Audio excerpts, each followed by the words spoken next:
All right. All right. Melanated family. Melanated family. It's that time again.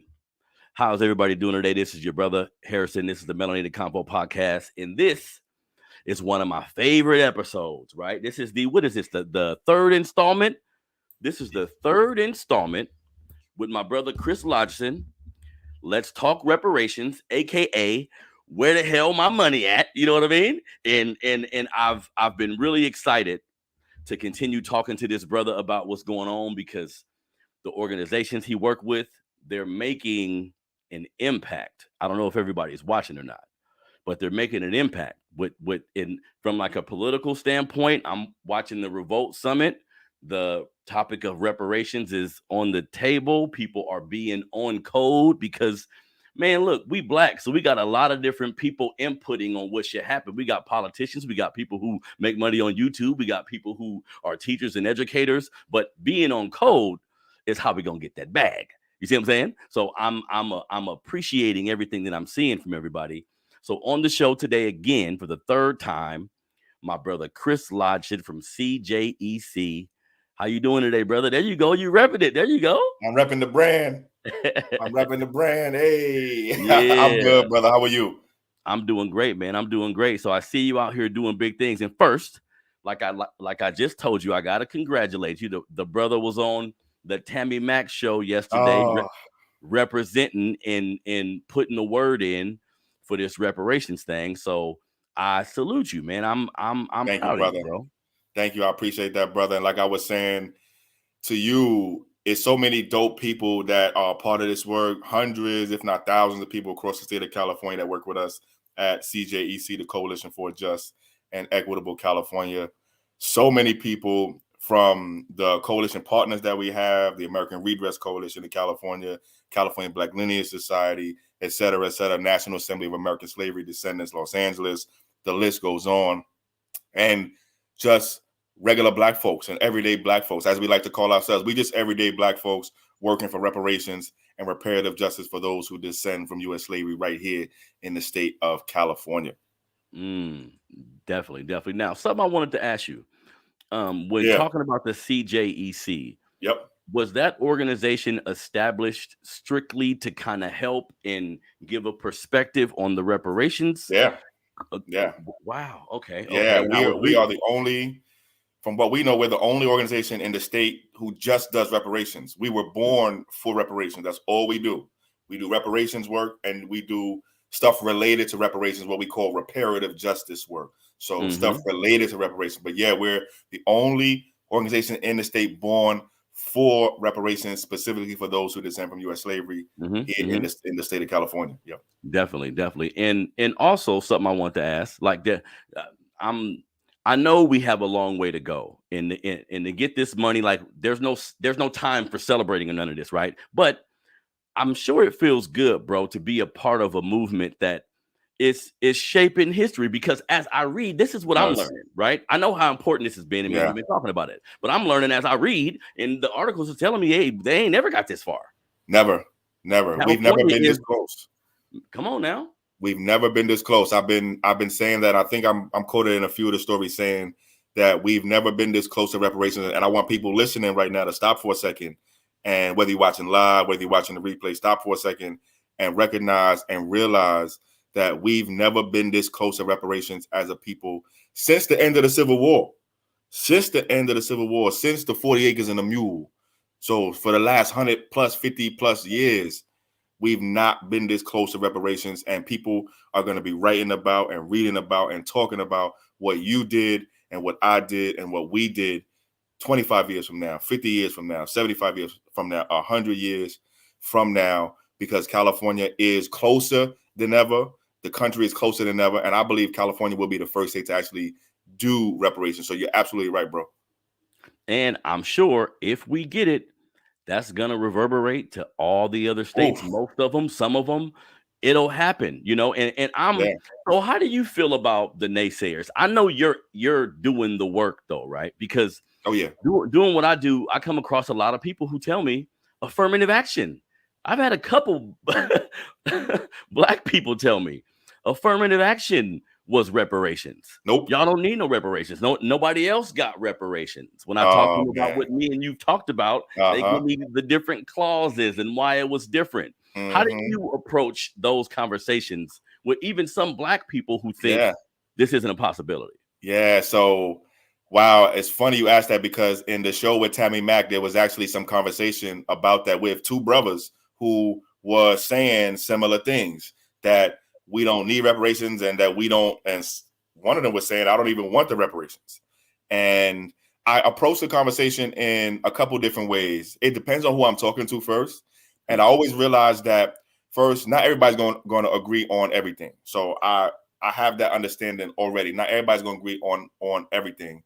And when I come into the conversation like that, I understand what the expectations are. But I always try to deal with people where they are. And I always try to respect people's opinions to the degree that they are respectable. But I always also try to say that some people can be persuaded. So some people can be moved from where they are to where we want them to be. Actually, the organization Pew Research just did a study and released the results on attitudes from Black folks and from a bunch of different folks on a bunch of different things, including reparations. They just released a study in August of this year, so about a month and a half ago. And they asked people their thoughts about reparations. And for the Black people that they asked, 8 out of 10 Black folks said the descendants of those who enslaved in the United States should be repaid with land and money. So that's not bad. And most of the Black folks, and this matches what we see when we go outside, when we go out into the community and talk to people about reparations, when we go educate about reparations, most of the Black folks that we talk to, it's not everybody, but most of the Black folks that we talk to say, yes, Black folks who descend from U.S. slavery in this country should be repaid with money, land, etc. In that same Pew Research, though, they asked that same group of Black folks, do you think reparations will happen in your lifetime?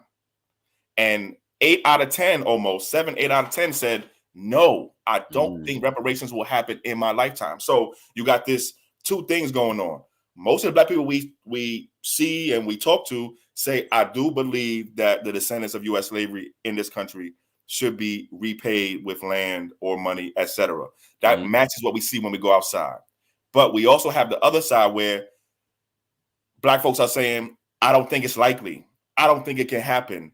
And we see that as more of a challenge, giving Black folks confidence that this is actually real, that this can actually happen, that this is actually happening now. California is doing it now.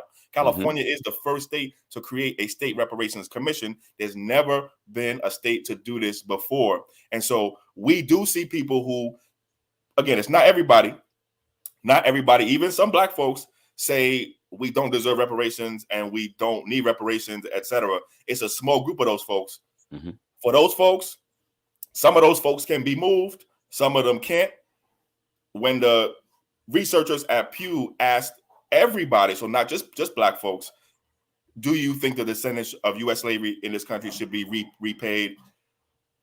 Man, almost 80%, 70-80% said no. So we got our work cut out for us. And again, some of those folks can be moved, some of them can't. And see, and that's the thing, right? I think a part of the reason I think that it's moving forward, there is a unity piece that a lot of people on cold, but really words mean something, man. Everybody, when you get to talking about it and bringing up the topic and creating these organizations to address it, there's people actually doing something. That's why I'm happy that you mentioned all the different organizations that's involved, because sometimes I be feeling like of course, looking at the 60s civil rights movement, the strides that were made, there were some strides made, right? We still have a long way to go, but there were some strides made. For sure. The same thing back then, bro. There had to be certain Black people that said, you know what? I don't like what's going on, and I'm gonna do something about it. That's a fact. That's our history. And I want to say this too. So as a people, we are powerful. We are powerful people. And even smaller groups of us can do amazing and powerful things. So that's true. But as I said in the introduction, and I was talking about the different groups, that are in our coalition, CJEC, the Coalition for Just and Equitable California, there's multiple different groups inside of that. We are a grassroots California-based coalition of organizations, associations, and everyday Black folks. And this is the point that I want to make here too. A lot of our folks, most of our folks, ain't really connected to no organization at all. And part of our job as people doing this reparations work is to make sure that the people who ain't connected to no organization, who ain't interested in joining no organization, who just want the money, who just want the check, who just want the reparations, are able to get involved and help make it happen, whether or not they are part of any organization at all. So in that fight, in that work, I include people like you. I include people like everybody watching. I include people that's going to watch later. I include people who we haven't talked to yet, but we're going to talk to. I include everybody, because you don't have to be a part of an organization to help make this happen. But know that you do have organizations like CJEC, like our partners, that are dedicated. And again, we were born for this. That's all we were born to do. We're the only organization in the state to be born for this. And again, that's all we do. We work on this and things related to this. And that's powerful right there, because yes, organizations are beautiful, but I think that sometimes a lot of Black folks be on the sideline, not understanding that your input, like getting involved in a particular way, regardless of how that is, that can be powerful for all of us, regardless of how you want to do it. That should be why look, me talking to my people about fatherhood, about everything we go through, I want everybody just to get a sense of love, like start learning our history, know how important the things that have happened to us is. Then you'll care about reparations. Absolutely. I know a lot of Black folks who don't really even care to talk about the conversation. You know what I mean? And I'm like, damn, that means shit. You ain't been offended enough. Like you ain't mad enough. Right. And part of our well, first I wanna give you some flowers here too, bro, because I appreciate you. I appreciate your work. I appreciate your channel. I appreciate your voice. I appreciate your expression. I wasn't BSing when I said I include people like you as part of this. You're not a member of CJEC, but you doing your part. You offering your platform up to give people information that they wouldn't get elsewhere. That's just as important as anything else anybody does. Just as important. And as I was saying, most of our people ain't connected to no organizations, ain't got the time to be connected to no organizations, and just want to go about doing the stuff that they got to do for their regular life. And that's fine. But we do need our people to, one, know what's going on, and then also do something when you can. So whether that's going to a public hearing, when the Reparations Commission meets. We just came from the Reparations Commission hearings in Los Angeles just 2 weeks ago. Standing room only. They packed the place out. They was bringing in more chairs. They ran out of chairs. People were standing them 2 days straight for 8 hours each day. Packed it out. That's beautiful. Just come be a part of the process. Be a part of history. Whether it's giving public comment at one of the reparations hearings, whether it's emailing the reparations task force about what you want as reparations, whether it's something as simple as saying to somebody you know, hey, I heard there's a California reparations task force. Have you heard about that? I say this all the time. So if you go to our website, cjec-official.org, on the front page, on the home page, you can add your email and you can get on our California reparations newsletter. It comes out once a month. We keep people updated all across the state with what's going on. Every single newsletter starts with put reparations in your conversations today. That's something simple you can do, whether it's something like that or whether it's coming and working with CJEC, the Coalition for a Just and Equitable California. The power is in the people. When we get to the place this time next year, less than a year from now, we will have in our hands the first ever in U.S. history state reparations plan. So not just the why we need reparations report, which is out now. The California Reparations Task Force released its first report in June of this year, and that's all about why we need reparations. It's 13 chapters long. It's 500 pages long. I'm actually reading every single chapter by chapter on Twitter every single Monday at 7 p.m. at my timeline on Twitter, and also you can find it at CJEC on Twitter, also CJEC official on Twitter. Also, some of our partner friends at ETM Media Group on YouTube are doing live readings of each chapter on YouTube also. But that's the why we need reparations. Next year, we're going to have in our hands the first ever state reparations plan. The power to make that plan law, which is going to be our job at that point, and get the governor to sign it, get 21 state senators to vote for the plan with the money in it and with the land in it and with all the other things in it and not paying no taxes in it and free school in it and free healthcare in it and reset my credit score to 800 in it, all that stuff that I want in there, it's going to be our job to get 21 senators to say yes to that, 41 assembly members to say yes to that, and one governor to sign that. To do that, it's going to take, yes, the organizations, but really it's going to take the people, most of whom ain't going to be a part of no organizations at all.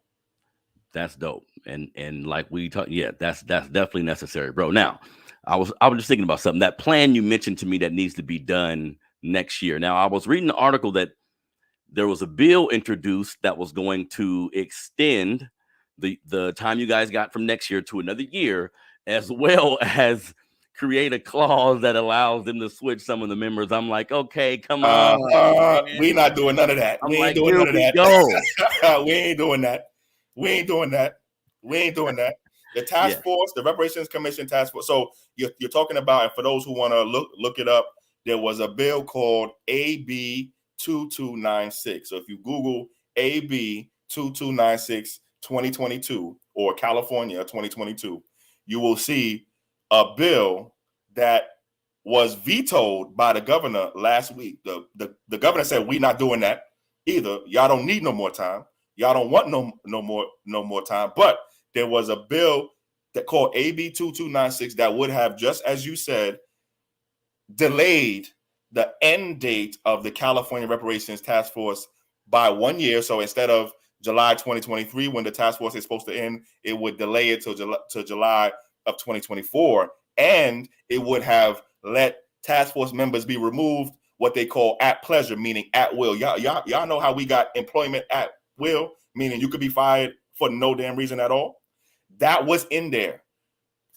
That bill was a bad bill. And our organization, CJEC, Coalition for Just and Equitable California, we rallied against that bill. I want to shout out everybody who called the governor, tweeted the governor's office, sent emails to the governor's office, left comments on social media, whatever you did to help make the governor veto that bill, make the governor listen to the people. The people said, no, we don't want that. Not only the people said no, the original author of the reparations bill in California, the first one, called AB 3121, the bill that created this California Reparations Task Force, the author of that bill, now Secretary of State, Dr. Shirley Weber, who's a Secretary of State right now, she didn't want that either.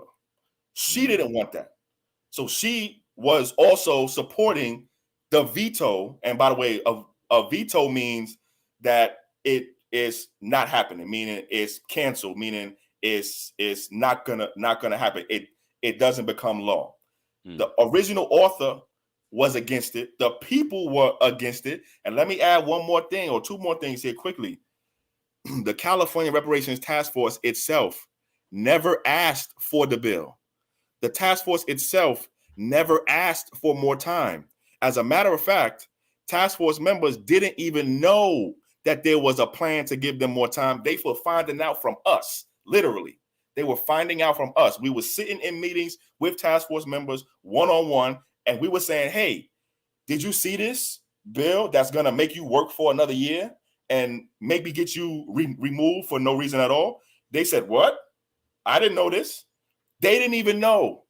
They didn't even know. So they didn't ask for it. They didn't know it was happening. And I'm going to keep it a stack with you. They don't need no more time. They are, well, first of all, we've been waiting too long to be delaying stuff, and we don't need no unnecessary, unasked for delays. But the task force itself is ahead of schedule, meaning just last week, 2 weeks ago in LA, was the 10th public hearing.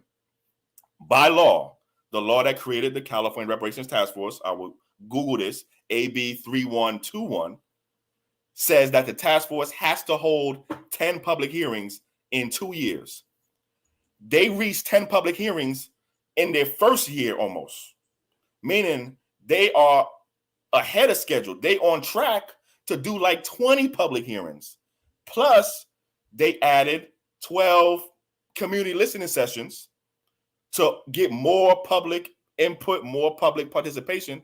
There was more than 12. There was between 17 and 25. I counted about 25 community listening sessions. Our group did between 7. Our group CJEC did between 7 and 10 just ourselves, just in the last 6 to 8 months. So the Reparations Commission itself never asked for more time. They don't need no more time. The people didn't want more time. The Secretary of State who wrote the reparations bill didn't want more time. And the governor said, you ain't getting no more time.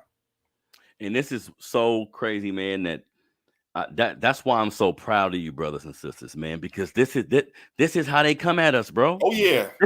Hey, Chris, this how you know you're close. Yep. Oh, yeah. This how you know you're damn near. Yeah. We're gonna have to do something. We gotta slow this down. We gotta slow this down somehow. We gotta switch some people out and make it different. And we're not doing none of that. And shout out to the people once again. Shout out to the Secretary of State once again. Shout out to the governor. I gotta give the governor his respect where respect is due for listening to the people, for listening to his people too, his own Secretary of State, and also I think listening to his conscience and listen to his own right and wrong. They don't need more time. They don't want more time, and we don't really have no more time. Man, that's anyone who shows themselves to be an ally, I respect that. And really, it's just the truth. Because some people were saying, well, it wasn't a whole bunch of slaves in California or whatever, but I was reading some articles, bro, about it's not just the slave thing sometimes. I was reading some articles about different cities in California, early 1900s, I think, late 1800s, that was turned like the eminent domain thing happened. Oh, my goodness. Came in and took their land. Billions of dollars. Reading, her grandpa had like 40 something acres. And how they did it was just dirty. It was really like stealing. They did us dirty, and they still got the money and still got the land now.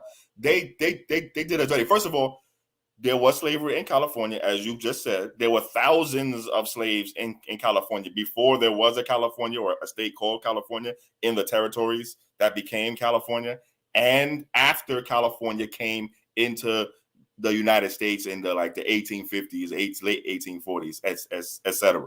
So there was slavery in California before there was a California, and after there was a California. There was even slavery going on after Lincoln so-called freed us. There was still slavery going on here. People wasn't like, all right, it's over. Nah, people said, I'm keeping mine. So there was slavery here for a long time. That's the first thing. But you're absolutely right.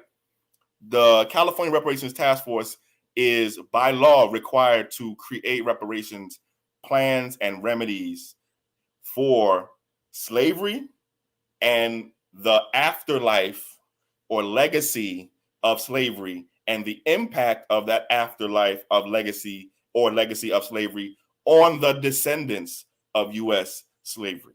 So it is the eminent, so it's the unjust property takings and eminent domain. It's what they did to us in the education system, what they did to us in the criminal justice system, what they did to us in the housing system, what they did to our wealth, what they did to our families, what they did to our political power, what they did to our ability to create and control our own intellectual property and our own creative property, what they did to hurt us from being able to be in technology, what they continue to do today to us as well. All of this, by the way, is in the report that the Reparations Commission put out in June of this year. If you want to find that report, you can go to our website, CJEC-official, click the reparations tab, and then look for that bit.ly link right on the top of the page. Or you can go to www.oag.ca.gov/AB3121 and just click the reports button, and you can see the report yourself. You can read it yourself, or you can listen to us read it to you on YouTube at ETM Media Group on YouTube, and also on Twitter. You can find that at CJEC Official on Twitter. That, man, damn, this is a beautiful thing, bro. And everybody listening, listen, I'm a part of me getting to where I'm at and just wanting to have a podcast and talk to people. I threw myself into our history to write articles, to something about it. Like, it just helped me with my kids. It just helped me as a black man. Like, some people find Jesus, do it. Whatever make you a better person. Some people find Allah. I found our history, bro. I looked into our history and it changed me. That's why I'm so keen on what I'm seeing in present time, because y'all don't get how this brother's organization, this movement, right? This blueprint, hear me when I say this blueprint will be studied, family.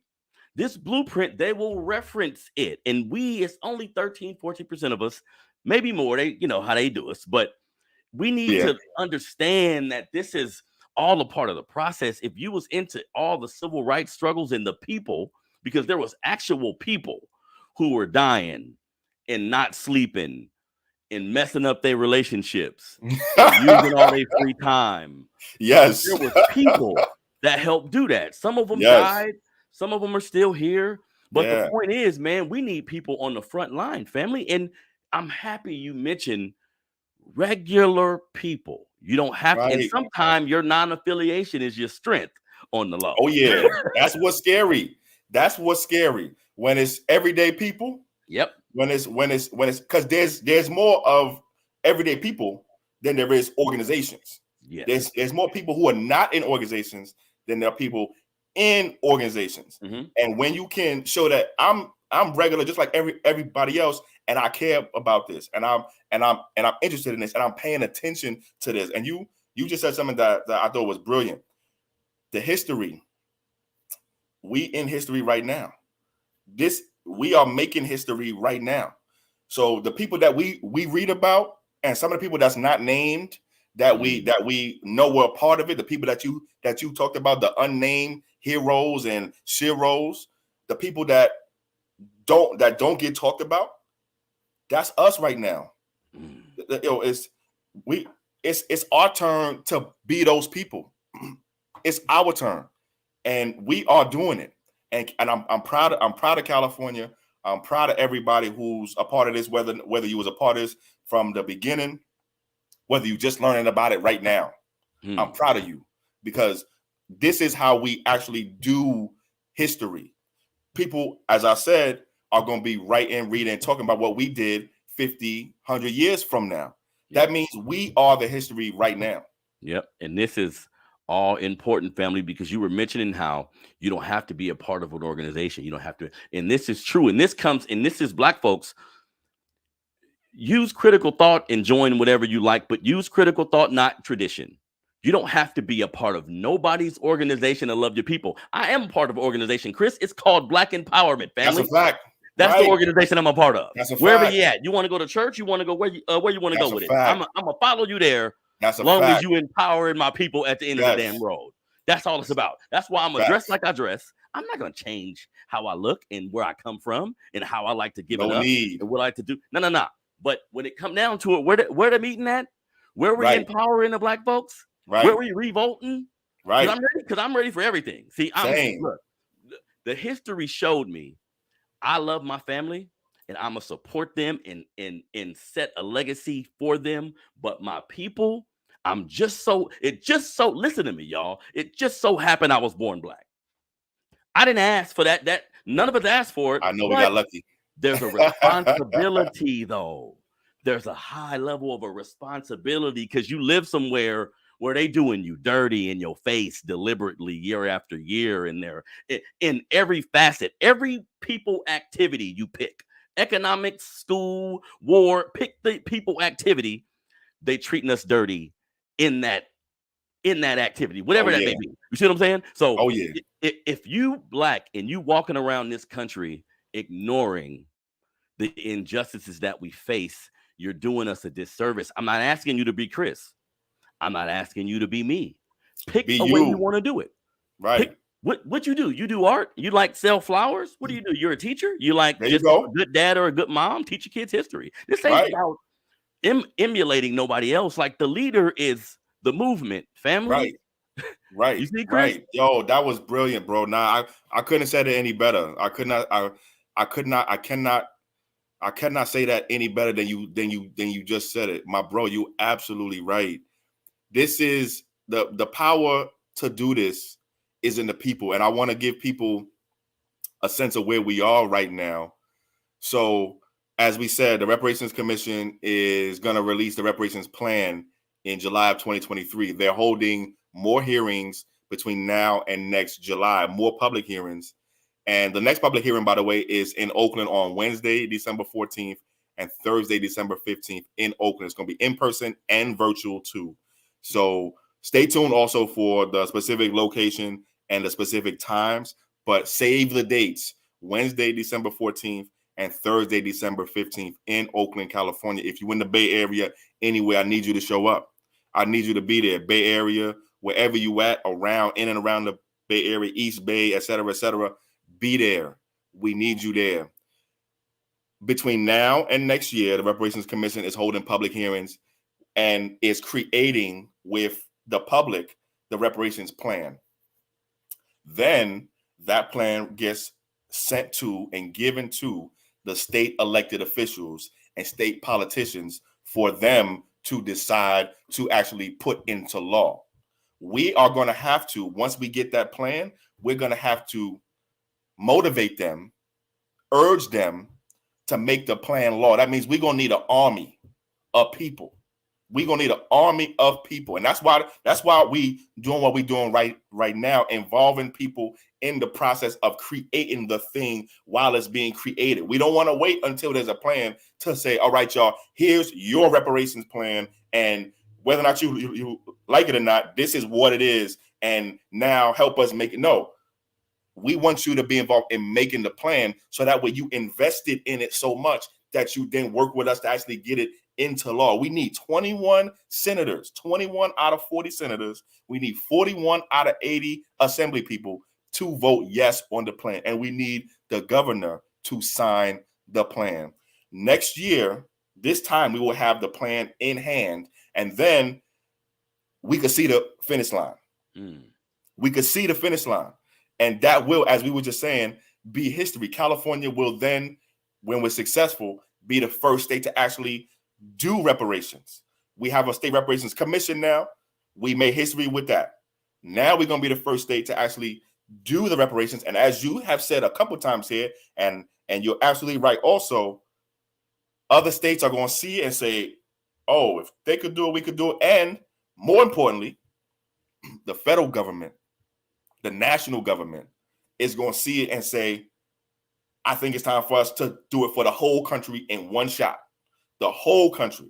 Those who descend from U.S. slavery living in this country, the whole country in one shot. And that's the ultimate goal.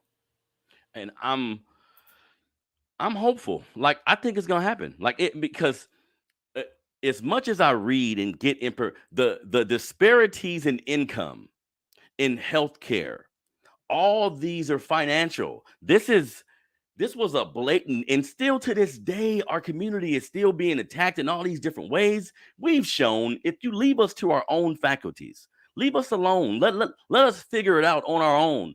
We figured it out and then came to help you on the low. You see? So this ain't about, people be telling me, oh, you don't deserve it. I'm like you said, you articulated that great. I'm going to meet you where you are. I'm going to understand you. You may have a different perspective, because attacking my brothers who don't agree with me, that's not going to be beneficial either. But we just talking history here. And people told me, oh, you're not African. You're not. Okay, man, come on now, man. Stop playing, family. Stop playing. Who you scared of? Stop playing with us. I be trying to encourage the scared Negroes, Chris. Like, come on, come out of your shell, baby. Stop being, because look, we show in American society as Black people, we show interest in things that we're interested in. Right. I don't mind that you like sports. I don't mind that you like love and hip hop. I don't mind that you like Gucci. I'm not that kind of judgmental Black person. But right. if you rock with all that, but you ain't got 5 minutes to hear what we gotta say. I know. Rock with this too. You're missing the balance. People think it's all or nothing sometimes. People think they gotta be Malcolm or put on a kufi or Mark. Look, you are you. Be you. Just love all of us. Right. And be you and be for your people at the same time. It's You can do that. Be you and be for your people at the same time. You can do that. We as a people can do that. And really, that's the only way we're gonna do this. That's the only way we actually. So we're not gonna blow this opportunity. We are not gonna blow this opportunity. We're not gonna mess this up. We too close to mess it. The ancestors ain't gonna let it happen. The people living right now ain't gonna let it happen. Come on now. How it happens is people watching right now, people watching the replay, people that's gonna watch later, etc., etc. One, finding out and knowing about what's going on, paying attention and making the effort to stay involved or stay aware of what's going on. Stay informed about what's going on.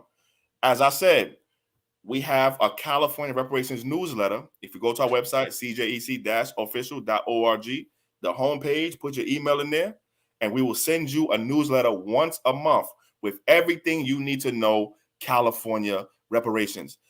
That's at a bare minimum what you could do. Stay informed.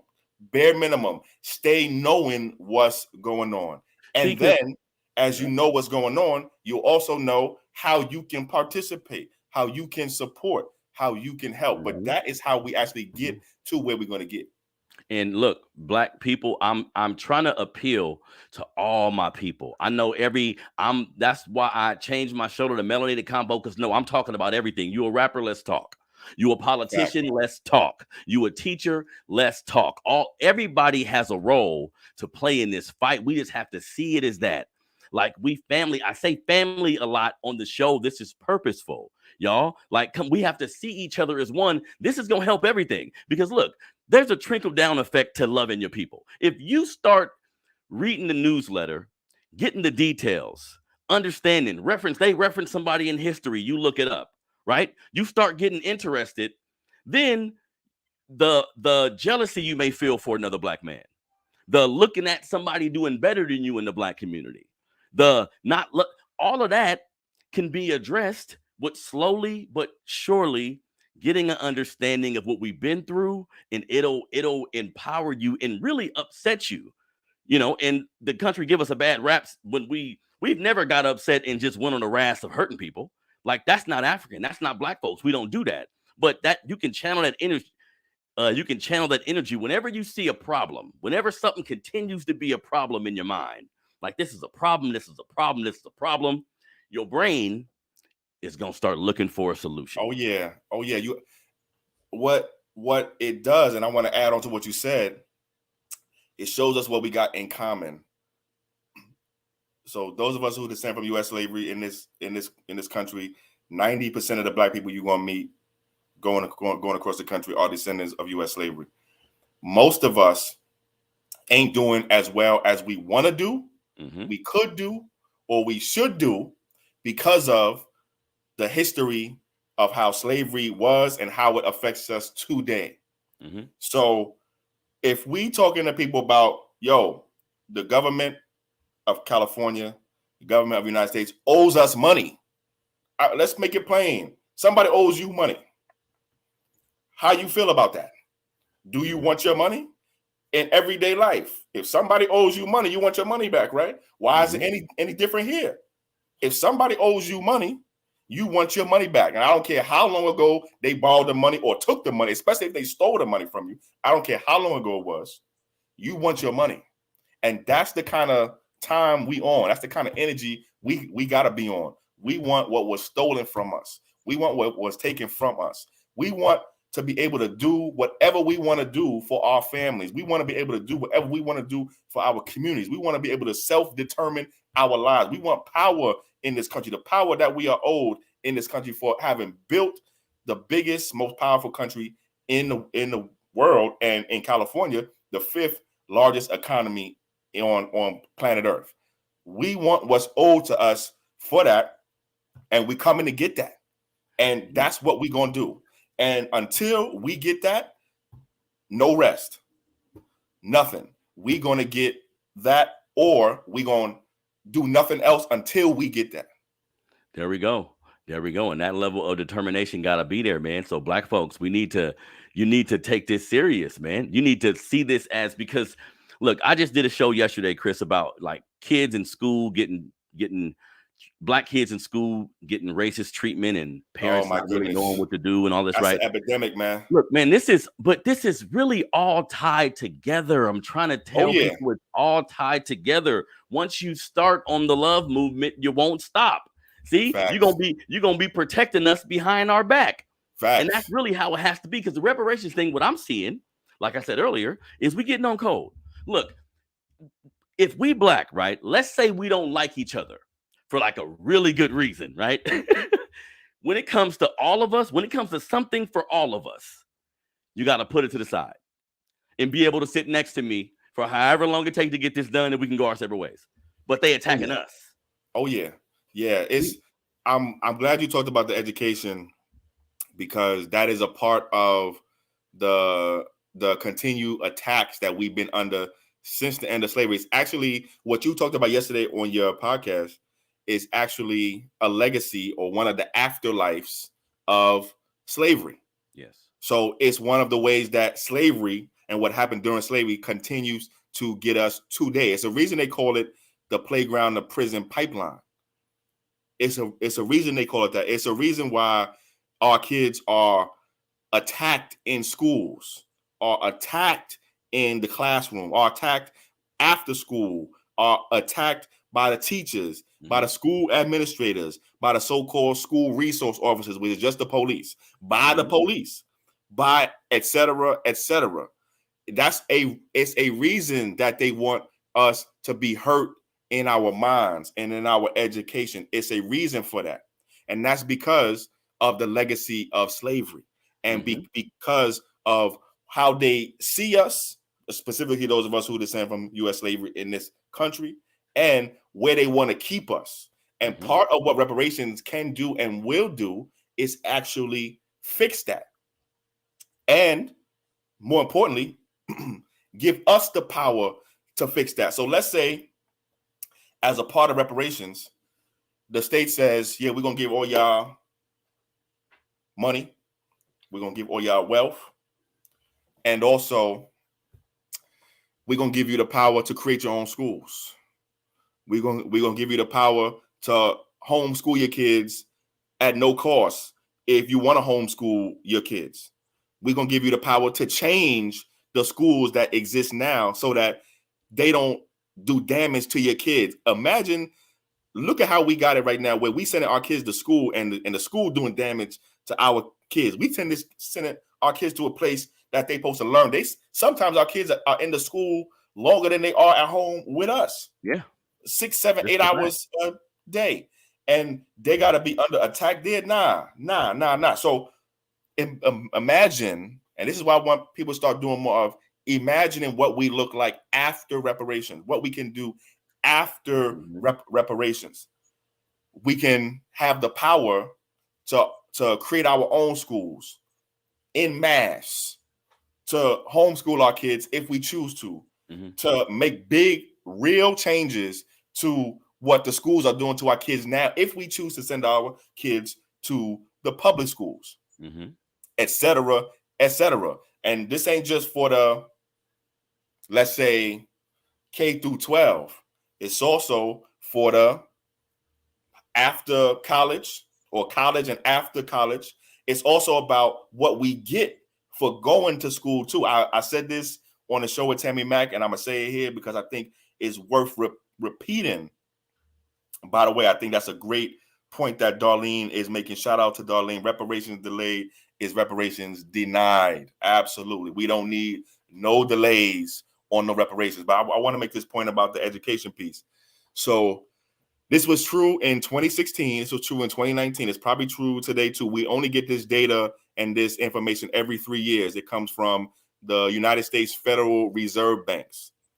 And the Federal Reserve Banks do a survey every 3 years of people's wealth. of the people who live in the country's wealth.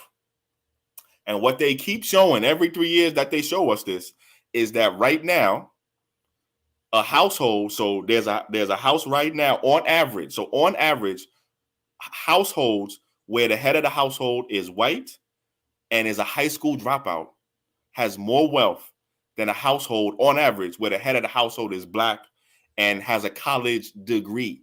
So think about that for a second. You got on average, so this ain't just one or two. On average, if I close my eyes and I throw a rock and I hit two families, one white, one black, on average, the black family is going to have a college degree and be less wealthy, have less wealth than the white household where the head of the household is a high school dropout. So we got a problem. It ain't just about the education. We want to make sure that our children are treated right and treated how they deserve to be treated and with respect and dignity and love. We also got to make sure that we get the returns to education. We don't want our kids doing all this education work and going to all this school and going to all these colleges and then not getting the returns from it, being less wealthy than people who never did none of that. Yep. That's not right. Yep. So I'm glad you brought up the education, and the same thing is true for people who got jobs, white people who are unemployed, literally who are unemployed, have more wealth than black folks who have full-time jobs. White people with single parent households have more wealth than black families where both parents are in the household. White families where the head of the household does not own a business has more wealth than black households where the head of the household is an entrepreneur, is a business owner. That is a problem. And that is directly because of slavery and what slavery is still doing to us now. Definitely. And, sometimes you got to lay it out like that, man. And we keep talking about the history piece, but like if you get information and you don't like what you heard, this is how action is going to take place. Like you got to figure out where you stand. You can be on the right side of history right now. You know what I mean? Like I said, take care of your family. Everybody need to take care of their family, look out for their loved ones. But you black in America, man, it's a lot of us and we need help. And in history, the regular people have helped. It ain't really been a whole bunch of politics. It's been regular people saying, you know what, I don't like what I see. And they've been stepping in and risking and being willing to sacrifice. You know what I mean? I think a lot of black folks, man, is comfortable in this system with like how they're treated in the handouts they get to a degree. So sometimes to say you love being black, you have to acknowledge everything that's happened to us. And sometimes people ain't ready to do that for whatever reason. But this is why these dialogues are important. Absolutely. I see everything y'all doing and it's picking up momentum. And you mentioned earlier how some people you can change their mind and really they haven't really created a perspective one way or the other. Right. They hear something they know is true and they go with it. So, man, I always appreciate having you on the show, bro. So tell everybody, where's the next listening show going to be or the next listening session going to be? Yeah, so we're working on some listening sessions right here in the city of Sacramento. So stay tuned. We're in conversations right now to do more listening sessions, listening sessions, reparations, information sessions right here in the city of Sacramento. So stay tuned. We should have dates for new listening sessions here in Sacramento within the next few weeks, maybe month or so. So stay tuned. Follow us at CJEC-official.org. Get on that newsletter. We're going to make sure that people get all the information about where the reparations listening sessions are here in the city of Sacramento. We got family in the Bay Area too that are doing amazing work and also working to do new listening sessions also in the Los Angeles, Southern California region, also in the San Bernardino County region. All across the state, we are continuing to do reparations listening sessions, reparations community meetings, reparations town halls, reparations information sessions, reparations Q&As, et cetera, et cetera. So stay tuned. Make sure you get on that newsletter. Stay tuned for what we got going on. And again, the next reparations public hearing from the Reparations Commission is Wednesday, December 14th and Thursday, December 15th in Oakland, California. So if you're in the Bay Area, we need you to be there. We need you to show up. LA was standing room only, like I said, 2 days in a row. We need the Bay Area to be the same way, if not even more. Wednesday, December 14th, Thursday, December 15th. Stay tuned for the location. Stay tuned for the exact time. But that's when it's gonna be. After that, in January, the State Reparations Commission is coming to San Diego. So they're gonna be down in San Diego. And in February, the State Reparations Commission is coming to Sacramento. Coming here to Sacramento. Okay. So I need Sacramento to be in here strong in February. So you got more than enough time to get connected and get to the information and stay tuned for the dates and the locations. But we got Oakland in December, San Diego in January, Sacramento in February, and so forth and so on. And right now it's a marathon till July of 2023. And I can tell and I can see all the hard work y'all doing, man. And we gonna have as many of these conversations we can until we get our goddamn money. That's a fact. That's a fact. And then we're gonna have some conversations after that about how we going. Listen, once we get the check, we're gonna be like, all right, now you're gonna take 10% of it, we're gonna combine it, we're gonna build this whole new huge business, and then we're gonna hire 1,000 of our people, and then there we go. Come on, man. There we go. We're gonna change this. We're gonna change this country. Facts. We're gonna change this whole country. Definitely. And that's the attitude that we got to keep, bro. So I salute you, man. What you doing? I admire all the work that y'all doing, brother. Y'all changing the narrative of Black society, whether people want to know it or people want to acknowledge it or not. So I salute you, bro. Keep on pushing. I know something like we talk about, it's a thankless job sometime, you know what I mean, when you're just working for the people. But I appreciate that, bro. Do. Hey, this is what we got to do, bro. That's a fact. We got to do it, and I really appreciate that. Absolutely, 100%. Thank you again for the flowers. I want to give you your flowers too. This is also a part of how we do it. We need Black media. Listen, we're not gonna be able to do this without the Black media. That's just a fact. We're not gonna be able to do this without you, without people like you, without other people who say, you know what, I wanna do some media and tell my people about reparations.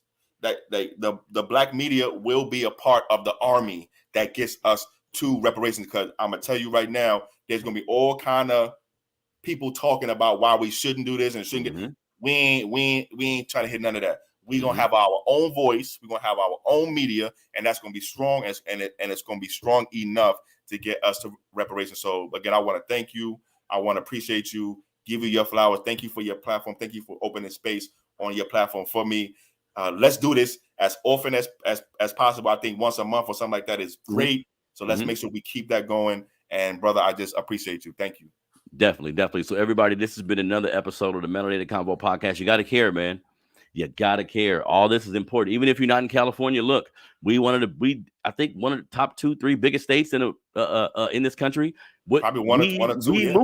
We move it. When California moves, so does the country, right? So you got to care about this. And I know everybody got jobs, man. You got kids, you got a mama, you got all these problems. Do you know a lot of those problems may have been started because of a long time ago, right? Yeah, you got a grandma with high blood pressure. She eating chitlins. She come on. Hey, they owe her money because she eats chitlins. They owe her money. Go get your grandmama money, man. Stop playing, man. Stop playing, chitlins, man. So they owe her money. Go get her money for her. All right, come on, man. And then get the money for your kids too, and get some for yourself too. Come on. And what you do with it is your business. I'm not on that hype. Well, you get your money, you're gonna buy Jordan. So what? Do what you want to do with your money. Damn it, they don't ask nobody else that. They didn't ask the Jewish people that. They didn't ask the Japanese people. Or whatever you listen. I know we're gonna do amazing things. I have no doubt about it.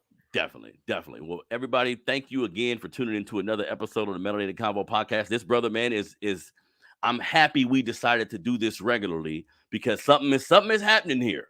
Like y'all better pay attention. Something's in y'all. All y'all who said I ain't gonna get my money, I'm gonna call you. I normally be texting people. I'm gonna call you personally and say where we going with our money, huh? What's up? Because we got the bread now. You know what I mean? And we have to believe, man. We have to believe in Black empowerment, and I'm gonna keep preaching that. Follow me on Instagram at Melanated Convo 100. The website is melanatedconvo.com. The YouTube page is The Melanated Convo. Keep following your boy. The momentum, even for everything I'm doing, the momentum is picking up. The universe is blessing me and just putting me in position. But I'm realizing, Chris, it's the energy, man. It's the energy I'm putting out is what I'm getting back. So we all got to keep doing that. We got to be aware of what you're doing, what you're saying, who you talking to, who you not talking to. You see what I'm saying? How you think about yourself. All this is important. So this has been another episode of the Melanated Convo podcast. Chris Lodgson from CJEC in the house with your brother. We out.